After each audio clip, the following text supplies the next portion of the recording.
Guys, good morning. Welcome back to my channel. खूप दिवस झाले आपण कुठलाही क्रिएटिव्हिटीचा ब्लॉग बनवला नाहीये.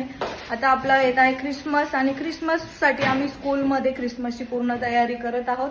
आमच्या सर्व टीचर्स क्रिसमसचे वेगवेगळे क्राफ्ट बनवत आहे आणि सर्वात मेन सरप्राईज म्हणजे आम्ही क्रिसमस ट्री हे पूर्ण क्राफ्ट मध्ये बनवलंय. ते कसं बनवलंय, काय बनवलंय, आमच्या टीचर्सनी काय मेहनत घेतलीये ते तुम्हाला पुढे व्हिडिओमध्ये दिसेलच. तर तुम्ही हा ब्लॉग नक्की बघा.